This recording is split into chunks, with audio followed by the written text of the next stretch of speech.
Rohit Reddy farm house లో జరుగుతున్న drugs పార్టీని భగ్నం చేసింది ఈగల్ టీమ్. 2 గ్రాముల కొకైన్ ని స్వాధీనం చేసుకుంది. అక్కడి నుంచి పైలట్ రోహిత్ రెడ్డి సహా 5గురికి కొకైన్ పాజిటివ్ గా తేలింది. ఫామ్ హౌస్ భాగోతం బయటికి రాగానే పరారైన రాజపాకాల గారు సీదా హైకోర్టులో కేసు వేసిండు, నన్ను అరెస్ట్ చేయకుండా చూడాలని. అది ఫ్యామిలీ ఫంక్షన్, డ్రగ్స్ వాడలేదు, రేవ్ పార్టీ కాదు, కేటీఆర్ బామ్మార్తిని అయినందుకే నన్ను కేసులు ఇరికిస్తున్నారని లాయర్ తోటి చెప్పించిండు. లేలే ఆ పార్టీలో బయట దేశం మందు దొరికింది, టెస్టులు చేస్తే ఒకరికి డ్రగ్స్ గుంజినట్టు తేలింది. మాసబ్ ట్యాంకర్ డ్రగ్స్ కేసులో రకుల్ ప్రీత్ సింగ్ సోదరుడి పేరు తెరపైకొచ్చింది.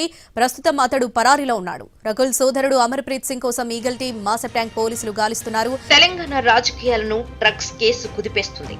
కేటీఆర్ కు వైట్ ఛాలెంజ్ విసిరిన రేవంత్ చెప్పినట్టుగానే గన్ పార్క్ కు వెళ్లారు. వైట్ ఛాలెంజ్ పేరు చెబితేనే కేటీఆర్ ఎందుకు భయపడుతున్నారని పీసీసీ చీఫ్ ప్రశ్నించారు. దేశంలో ఎక్కడ డ్రగ్స్ పట్టుబడ్డా తెలంగాణలో లింకులు బయటపడుతున్నాయని ఆరోపించారు. బెంగళూరులో మత్తు పదార్థాలు పట్టుబడితే టీఆర్ఎస్ నేతల పేర్లున్నాయని అన్నారు.